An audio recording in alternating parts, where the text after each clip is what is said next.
full of conventional Hollywood cliches and recurring lackluster sequels. One critic has seen it all, who can provide you with all the movie news, opinions, and reviews that could very well save humanity as we know it. This is Libby's Movie Hunt. And now, your host, Libby Hunt. Movie Hunt. I'm your host, Libby Hunt, along with my co-host and producer, Kevin E. Hey, Libby, how you doing? Good, how are you? Good. I hope that people can't. I hope our music's not drowning us out this time. I know, y'all. Do you have it up on your computer? Yes. Libby's Movie Hunt. Okay, so call in. Don't call in. Say something on Facebook Live if the music's rolling over. So did that last time, the first 3 minutes, and we weren't aware of it. Sorry about that. Yep. New studio, always little bugs to work out. Yeah, work the kinks out at our new studio, KEPX Productions. Yes, thank you. Kevin Evelyn Productions, right? That's it? We're going to call it KPEX, though. Yeah, and I like having the X on the end. That's what people always ask me, like, what does the X stand for? It doesn't stand for anything. It's just cool. Yeah, it's just cool. But sorry I'm late again. We live in Dallas. Mockingbird Lane is down to one lane, and I sat there for 15 minutes. Oh, it's terrible. So frustrating. It's terrible. But this is about being a movie show. I had a friend in town, had to take her to the airport, and I wasn't able to see the film I wanted to discuss today with y'all, and so I went over to North Park at 11:40 and saw it, and so it's like rushing to see a movie before I come in and talk about it. What was it? Lady Bird. Oh, that's right. So it had been getting all this kind of Oscar buzz. Have you heard that? Yes. Like people, so I was like, it's one of those things that got my hopes up too much, but I really liked it. Lady Bird, it's with, look at my little notes here. Well, we'll show a clip in a minute, but I'll tell y'all real quick. It got 100% on Rotten Tomatoes. It still has a hold 100%? Yes. Lady Bird, Greta Gerwig wrote it and directed it. You know, she's that quirky kind of independent actress she's been in a ton of films. You'd recognize her. Reminds me almost kind of like an Ellen Page type actress, yeah. But, who else would she remind you of? But she's she is very gifted and talented, wrote it and directed it. I really hope that 100% holds out. I mean, that's a very elite group to be in a movie that holds a 100% rating on Rotten Tomatoes. So should we roll the clip first? Do you have one for Lady Bird? Yes, I do. Oh, good. But it also stars this precious actress that Kevin and we're going to work on saying her first name in a minute. Yeah, I have no idea. You want me? I'll roll it whenever you're ready. We'll look it up. Okay, let's roll it. I hate California. I want to go to the East Coast. I want to go where culture is, like How New in the world York. did I raise such a Or at least snob? Connecticut or New Hampshire, where writers live in the Get into woods. those schools anyway. Mom, You should just go to City College. You know, with your work ethic, just go to City College and then to jail, and then back to City College, and then maybe you'd learn to pull yourself up and not expect everybody to do everything. Lady Bird, is that your given name? Yeah. Why is it in quotes? I gave it to myself. It's given to me by me. Lady Bird always says that she lives on the wrong side of the tracks, but I always thought that was like a metaphor. But there are actual train tracks. What she did was very baller. It was very anarchist. Put the magazine back! She has a big heart, your mom. She's warm, but she's also kind of scary. You can't be scary and warm. I think you can. Your mom is. So, you're not interested in any Catholic colleges? No way. I want schools like Yale, but not Yale because I probably couldn't get in. You definitely couldn't get in. Does Mom hate me? If you're tired, we can sit down. I'm not tired. You were dragging your feet. You are so infuriating. Please stop yelling. I'm not yelling. Oh, it's perfect. You love it. You both have such strong personalities. When is a normal time to have sex? You're having sex? I'm ready. Just wanted it to be special. Why? You're gonna have so much unspecial sex in your life. We're afraid that we will never escape our past. Whatever we give you, it's never enough. It's never enough. It is enough. We're afraid of what the future will bring. We're afraid we won't be loved. you can't do anything unless you're the center of attention. We won't be liked. Yeah, well, you know your mom's tits, they're totally fake. She made one bad decision at 19. Two bad decisions. And we won't succeed. I want you to be the very best version of yourself that you can be.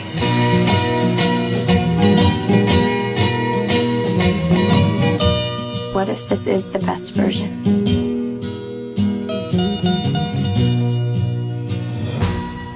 What I'd really like is to be on Math Olympiad. But math isn't something you're terribly strong in. That we know of yet.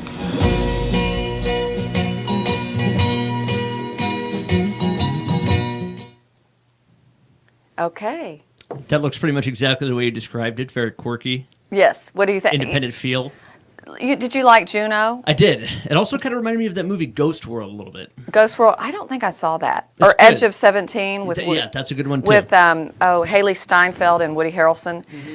So to me, it was a lot like Juno or Edge of 17, or I've heard about Ghost World, but basically, it deals with the experiences from in high school and beyond. It's a coming of age film, Definitely, but it's yeah. a good one. It's a good one.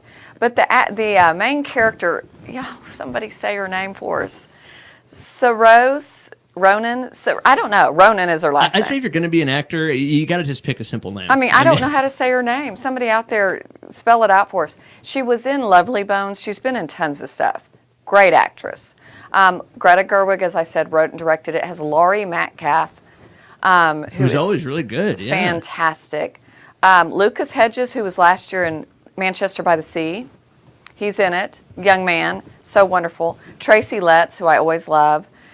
This darling girl, Beanie Fieldstein. And she was in Neighbors too, but she's hilarious. She plays the main character's Lady Bird. The girl is calling herself, she's changed her name to Lady Bird. But you'll love the mom-daughter and the father-daughter and the best friend relationships. They'll stay with you long after the movie's over. It's one of those, it's the ensemble cast. It's just, I think it's the best film of 2017, probably. Really? It's really good. It stays with, I just literally left from there. So it's one of those things I need to think about it a little bit. And it's right on time for that Oscar buzz kind of. Yeah. Well, coming up on it anyway. But I don't know if it deserves all the buzz it's getting. It's good, but maybe it has all that buzz because there has been no... because there's been a bit of a drought, yeah. There's no Oscar-worthy movies except Dunkirk, and what else do we think was possibly Oscar-worthy? Baby Driver, maybe? Baby Driver, and then I thought of one other the other day. But I'm like, it's just... I don't know if it would be good enough but Logan Lucky was really good. But they've got to nominate 10 movies. What are they going to be? Yeah. They better start rolling some stuff out. Yeah. Better hurry. Quick. Yeah, very quick. Quick. So, but yes, I would give it, I don't know why people are saying it's going to be remembered at the Oscars. I'm kind of confused about that. You're not in the Oscar worthy. I'm not, let's give it popcorn worthy. Very, very popcorn worthy. Ta-da! Yay! Love it. So, that was that one. All right. Okay, and you saw Justice League. Yes, I did. What'd you think? Is it getting good reviews? No, it's not. And I remember I could not stand Batman versus Superman. And that's a movie I wanted to give it a shot because I really like Zack Snyder. I was kind of curious to see what Ben Affleck could do with the role. I thought it might be good, and it wasn't. It was just long and confusing and chaotic action and dark plots that I don't really understand. Yeah, and it wasn't good at all. I don't think I ever even finished it. I couldn't sit through the whole thing. Then Wonder Woman comes out, which is also part of this DC expanded cinematic universe or whatever. Yeah, which was really good. So got me thinking maybe they've set foot into a new era, and these DC movies are finally going to start being good. Total rehash feeling that I had with Batman versus Superman. Almost the same thing. Although in this one I had the advantage of actually being in the theater rather than I didn't see Batman versus Superman until it came to Netflix or HBO Go. You didn't see it in the theater. Yeah. But Justice League, who are the all the superheroes in it? So we have the big, this isn't really a spoiler because that movie came out a long time ago, but Superman does die at the end of Batman versus Superman, but of course he's not actually dead. It's just like in the comics, Sorry if I'm giving that away too, but come on, nobody actually thought Superman was dead. But the main nuclear group is Wonder Woman, Batman, Aquaman, and The Flash. Ooh, Aquaman. And Aquaman is one I because he's never had his own movie. Never had his own movie. I was just like, what are y'all going to do with Aquaman? And for some reason, I can't even fully explain why. Aquaman is one of the bright parts of the film. Who plays Aquaman? Anybody we even know? No, and I think he's getting his own standalone movie. I'm not sure, but Aquaman was good. But the plot, even it sounds like it tries to be dark, but almost like a darker version, but a similar plot to the Avengers. You've got aliens and artifacts they're trying to get for this ultimate superpower, and basically Batman in the role of Tony Stark trying to form this team to stop them. but it's just not entertaining. Oh, so Tony Stark's in it. Good. Oh, no, it's Batman, but Batman plays like the Tony Stark role as the Avengers, except he's the leader of the group, basically. Got it. He's the one putting everything together. No, do you have a clip? Yes, I do, and I have to say, it's a good one. It was hard because for this movie, for some reason, they have a couple of trailers for it that are like 6 minutes long. Oh, and wow. I found one that's a minute, so hopefully just, this will give you an idea of what. We'll just roll that. Long before I was born, he came as the spearhead of an alien invasion. This world will fall. Up on the screen, it's covering it, but it. Please, we have families. Why does everyone keep telling me that? There are enemies coming from far away. I need warriors. Dressed like a bat. You really are out of your mind. I'm not the one who brought a pitchfork.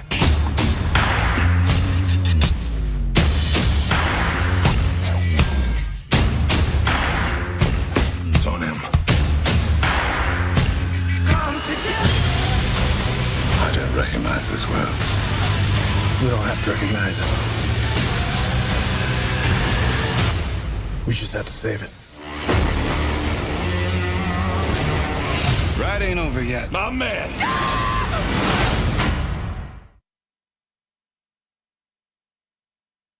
No, I just can't get into it. If I'm going to watch a Batman movie, I want to see Batman fighting criminals, not aliens. I can't get into it. And these they're called like demons or something. I can't. Demons. I can never remember the name.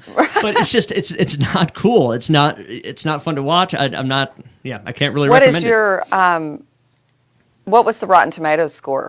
I want to say it's down into the 30% range now. Ooh, that's bad. Which is, I mean, I know they were riding a big high after Wonder Woman, and they're probably hoping that this is going to be, a big revival film.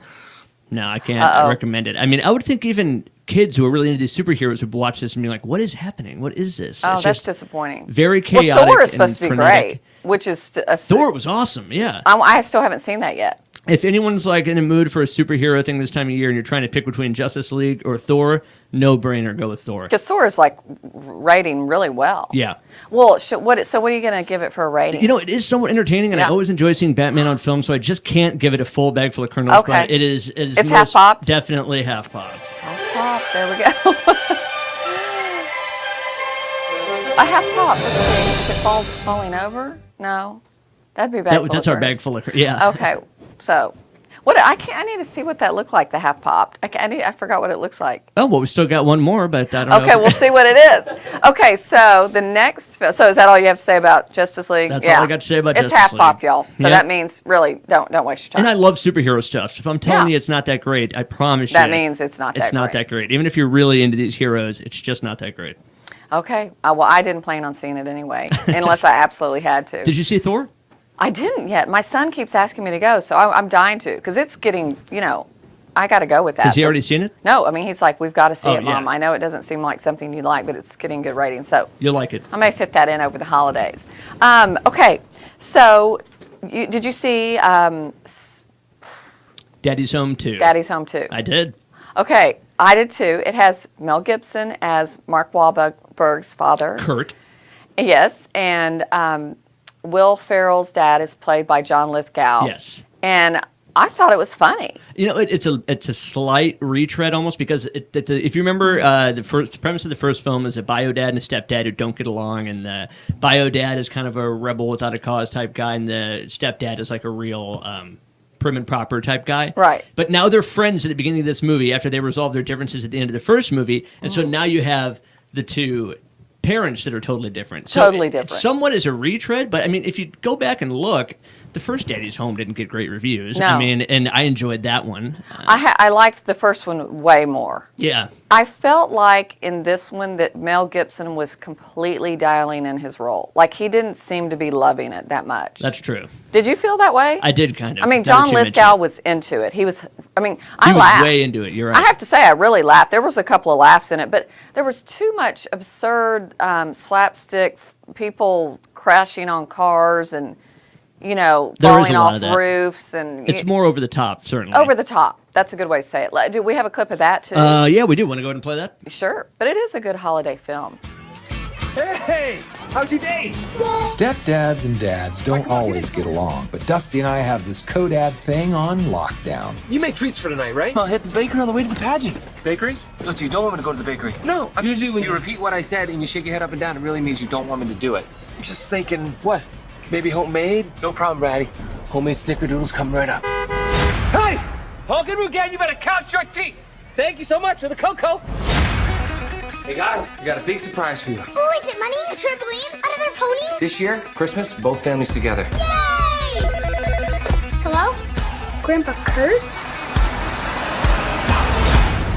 Look, your father hasn't met the new evolved Dusty. That's exactly the stuff he's gonna make fun of us for. You'll see. Dear God. Wow. Is that him? This dress is so cool. Yet I can't picture him actually going shopping. Dusty. Here you go. Bring the car around on the curb. This is Sarah's husband. Why is he here? Oh, because my dad's coming too.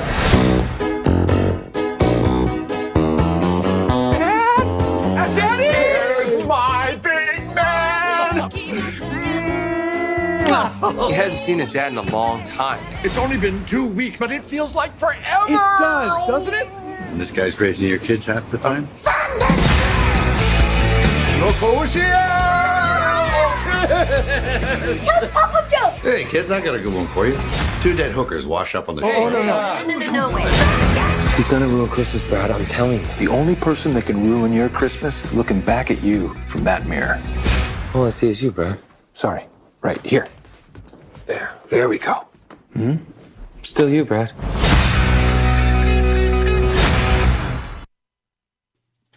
So, I think that pretty much you get the idea Get from the that idea. trailer. If that trailer looks good to you, then I think you're going to like this movie.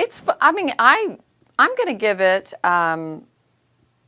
popcorn worthy, mildly popcorn worthy. What are you giving it? I'm going to go with that as well. Okay, so that makes it easy. We don't have to do two. Yeah. But it's, there we go.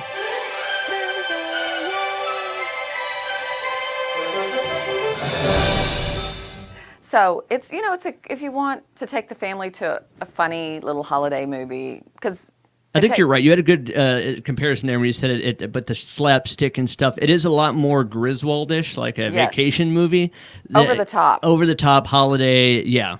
But I'm glad Mel Gibson's. I mean, he's just fun to watch. I'm glad he's kind of making great. a little comeback. He looks good. He sounds good. I mean, it's great. just I'm a huge fan. Yeah, but I do have to say he kind of was like just there, like. Yeah, I mean, I didn't notice it as much, probably just because I was so glad to see him back on the screen again. But watching that trailer, you're kind of right. Kind of dialing it in. Kind of phoning it in, yeah. Like he could do better than that. Yeah. Kind of like that Han girl in the Bad Moms Christmas 2 movie. Yes, exactly. That was stupid. Well, I think Mel Gibson probably was just happy to be, back into the mainstream movie scene. And this is still totally mainstream. It's a family-friendly flick, and he's back. So I'm saw excited him about it. interviewed about it, and he said what was so funny about Mark Wahlberg and Will Ferrell and even John Lithgow, there was a lot of ad-libbing. And he would can't you just see Mel Gibson getting so tickled? Like he's like, I can't even perform because they were just ad-libbing away, just making up stuff, and it was hard to get through a day. And I've heard working with him, he's always a heavy practical joker as well. Right. I bet that was a fun set to be on. But so those are our reviews for. Okay, there are some movies that have you heard about Last Flag Standing? Or yes. Flying. Is that the Richard Linklater one? Linklater. And that looks great. I keep trying to get to the theater to see it, but it only has like 75% on Rotten Tomatoes, and it's got Steve Carell, Bryan Cranston, Lawrence Fishburne. It's about three friends that get together and something about the Vietnam War. They were both at the war, yeah. Right.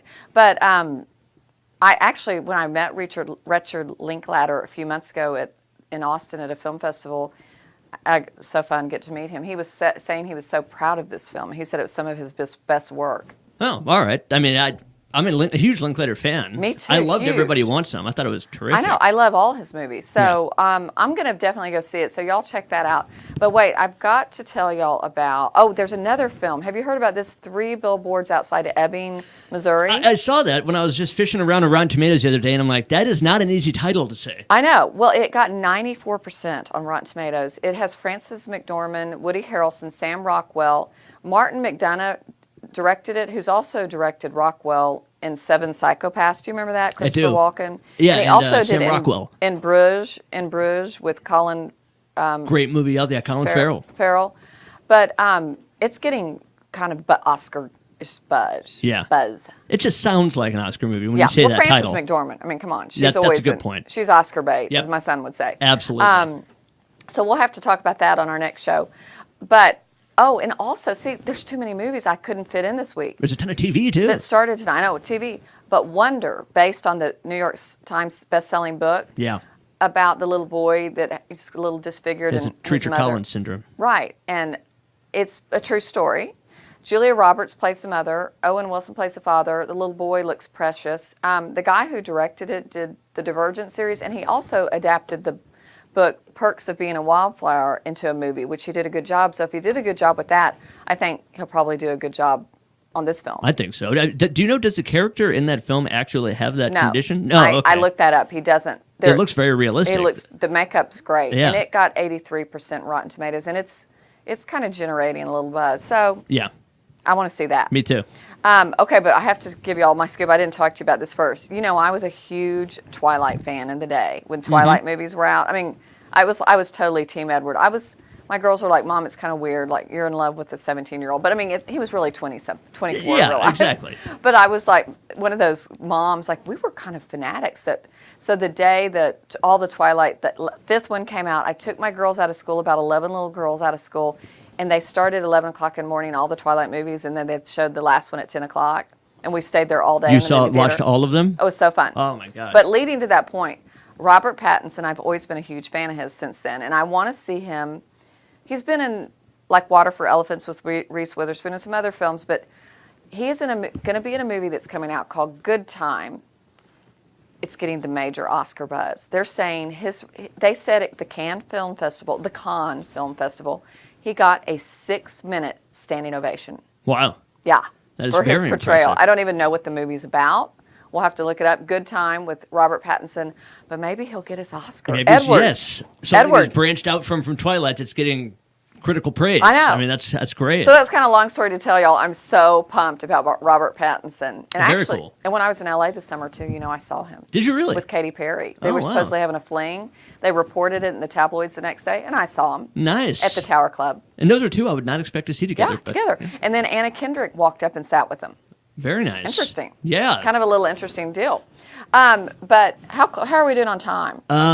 We started a little late, so I think Hi, we still Justin. got like 5 minutes more. My buddy so. Justin just said, you know Justin. Oh, of course. Yes. Yes. Kevin says hi. Hello. We don't have music playing over us, do we? I know. No music. Y'all out there, were we playing music over us? I hope not. So how much time do we have? I think we got about 5 minutes. You want to tell us about any TV stuff that you're loving streaming? There is some cool TV stuff, and I know it's been out now for a while since we're well into November, but did we ever talk about Stranger Things Season 2? A little bit, briefly. Oh, okay. Because I thought it was we really great. didn't. Yeah. I loved it. I loved it. I'm excited for the third one. My only criticism of Season 2 is too much CG. I didn't like that. Computer graphics. CG. Yeah. And there creatures was one episode that didn't seem to fit in. Oh, that's totally correct. Yeah, an episode that basically focuses on one person and nothing to do with the rest of the group. Right. They used to do that in Walking Dead too, and I always hated it. And I did not like that episode at all. But other than that, it was great. It was great. You and I did talk about this briefly. I did not like all the alien characters. Yeah. The what did you call them? There's a name for them. The Demigorgons? Oh, no, they called them the Demidogs. That's what they are. I wasn't a big fan of all that. I liked it better when it was more about the relationships and the mystery of what I got too much CGI and too much science fiction-y for me. Do you see any Emmys possibly for that coming up? Oh, yeah. Don't you think? I would think. I mean, I think David Harbour and Millie Bobby Brown are both outstanding. and Winona Ryder's really good, too. And Sean Astin. He was great, yeah. Yeah. That's Patty Duke's son. Did you know that? I did not know that. Yeah. He does a very good job in that season. He was great. But should we say a little spoiler? He gets Oh, gobbled up or something. yeah. Y'all definitely. He won't be a permanent installment. Let's just. Exactly. If you don't watch Stranger Things, please do. Yes. And then, let's see, I'm trying to think what else. The Punisher just came out on Netflix. It's getting pretty good reviews. When I was growing up, that was always one of my favorite comic books. Stars John Bernthal, who was on The Walking Dead. He was in Wolf of Wall Street. He plays Frank Castle, the Punisher. And it's getting good reviews. I think it has a 60 to 70% range on Rotten Tomatoes. I think it's like kind of the first R-rated style Marvel TV show they've done. I've never watched any of the Marvel ones, but I'm actually considering giving this one a look. Yeah. Also in media news, I think it was just today, finally a teaser has been released for The Strangers Part 2. So we finally get a look. I mean, what is it, 10 years later in a sequel? So, I mean, I was pretty excited about that. The trailer is definitely creepy. Check that out. Now, Strangers Part 2 is a movie. But will that be on Netflix or is it coming to theaters? I believe it's going to be wide release theater. I hope so. Because, I mean, my expectations will plummet if it turns out to be a straight to internet or straight to DVD type thing. Kevin and I like horror films, and this one was with Liv Tyler, and I don't remember the guy's name. Scott Speedman. Scott Speedman. It was really good. But it's a creepy, scary movie. It's a really creepy one. Yeah. It's not, I mean, what about, did you ever see the one I told you about to see? Funny Games? Funny Games. That one's great. But isn't it scary, really gross, intense, creepy? They both don't have great outcomes either. No, they don't. It reminded me a lot of Straw Dogs with Dustin Hoffman. Not as dark, but still, at least Straw Dogs has a better outcome. Right. But, well, I'm excited about that one. Yeah, it looks pretty good. You should definitely check out the trailer. I know. Well, I guess we're about done. We are. Thank y'all for tuning in, and everybody have a very happy Thanksgiving. Go see some movies with your family this Thanksgiving. Thanks for tuning in.